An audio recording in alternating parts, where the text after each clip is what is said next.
साथियों नमस्कार। साथियों, लाखों केंद्रीय कर्मचारी और पेंशनरों के मन में दो सवाल चल रहे हैं 8वें वेतन आयोग को लेकर। मेरे पास में भी बहुत सारे सैकड़ों की तादाद में कमेंट भी आते हैं इन दोनों बातों को लेकर। चलो, इन दोनों बातों के जो सवाल हैं जो आपके मन में चल रहा है उनका उत्तर मैं देने की कोशिश करता हूं। पहला सवाल यह है कि एक बार 8वां वेतन आयोग लागू हो गया तो डीए शून्य हो जाएगा। 8वें वेतन आयोग में 50% डीए मर्ज हो जाएगा और बाकी नए वेतन और पेंशन के ऊपर लग जाएगा।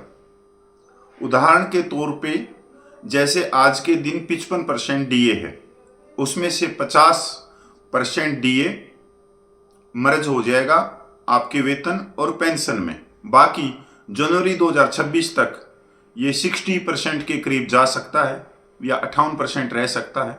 तो बाकी जो 8% या 10% जो बचेगा डीए, वो आपके नए 8वें पे कमीशन के अनुसार नए वेतन और पेंशन के साथ लग जाएगा, उसके ऊपर जुड़ जाएगा। ये दो सवाल सबके मन में चल रहे। ये सवाल आए क्यों हैं? ये सवाल इसलिए आए हैं कि जो कोट टाई वाली गोदी मीडिया है, यूट्यूबर हैं, वो एक तरह से कहानियां पकाती हैं और उसको मार्केट में उतार देती। अब इसका असर क्यों होया, मैं भी सोच रहा था कि यार इसका कोई प्रभाव नहीं पड़ता गोदी मीडिया का।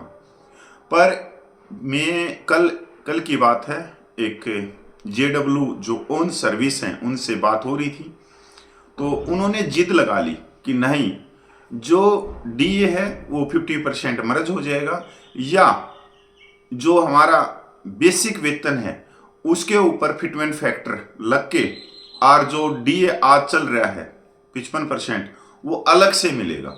और यकीन नहीं मानोगे, वो अपनी इन बातों से बिल्कुल पीछे नहीं हटा, बिल्कुल भी। मतलब एक तरह से जो गोदी मीडिया ने भर दिया दिमाग में, वो उसके दिमाग में बैठ गया। तो वहीं से मैंने सोचा कि यार ये बात तो बहुत सारे कमेंटों में पूछते हैं, बहुत सारे लोग सवाल करते हैं। साथियों, इस सवाल का उत्तर मैं देने की कोशिश करता हूं। न्यूनतम वेतन 18,000 रुपये है।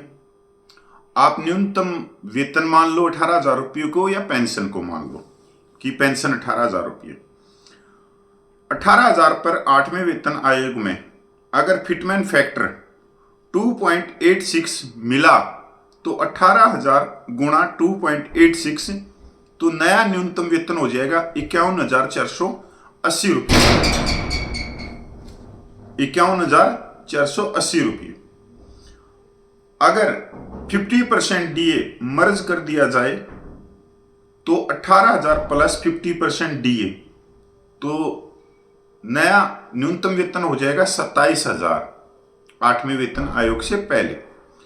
अब 27,000 पे 2.86 का फिटमेंट फैक्टर मान लो, तो नया न्यूनतम वेतन हो जाएगा 77,220 रुपया।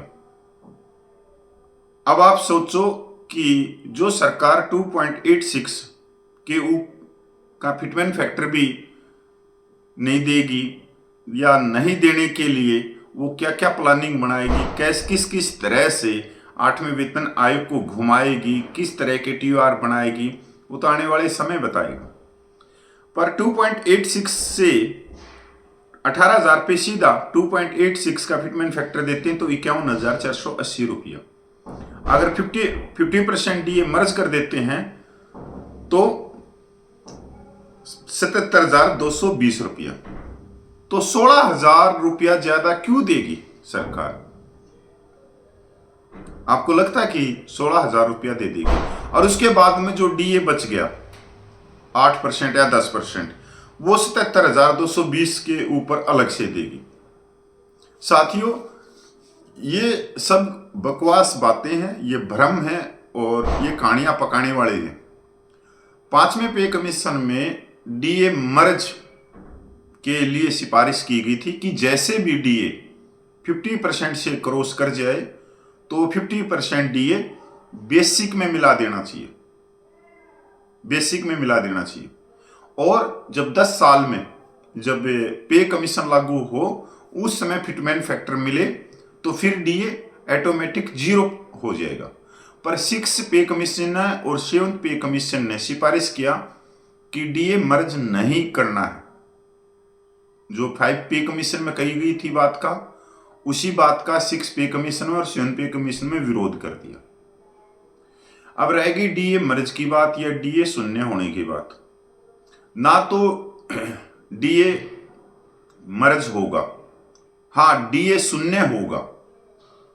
जो आपका डीए है 8वें वेतन आयोग तक जो भी मिलेगा आपको, आज के दौर में 55% है, अरे भाई जनवरी 2026 तक हो सकता है ये 58 या 60% के करीब रहे, तो ये सारा शून्य हो जाएगा।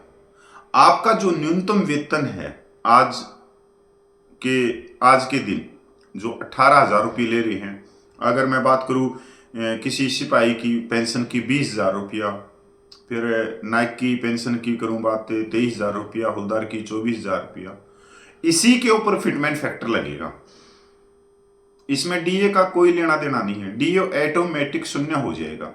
फिटमेंट फैक्टर मिलेगा जो आपका बेसिक वेतन है, जो बेसिक पेंशन है, उसी के ऊपर आपको फिटमेंट फैक्टर दिया जाएगा और डीए बिल्कुल शून्य हो जाएगा। तो आप ऐसे जो गुमराह क्यों होते हैं, भ्रम की स्थिति क्यों होती है, ये इसलिए होती है क्योंकि जो आजकल क्या है, सब घोषित न्यूज चैनल वाले बने हुए हैं, कोट टाई पहन के बकवास करना, भ्रम फैलाना, कहानी गढ़ के लेके आना। आप जब उनको देखते हो तो आपको यकीन हो जाता है कि ये बंदा बिल्कुल सच कह रहा है, क्योंकि इसने कोट टाई पहना है, नहा धो के आया है, सेंट सूंट इसने मार रखा है और शब्द बातें रख रहा है, तो ये बहुत ज्यादा जानकार है। कुछ नहीं है, आपको मतलब वो कहते हैं ना थूक लगा रहा है, तो थूक लगाने वाली बात है, रंग लेने वाली बात है, और आप उसको मस्ती से देख रहे हो, चल रहे हो। फिर नमस्कार, जय हिंद, मैं पूर्व सैनिक कपिल फौजी।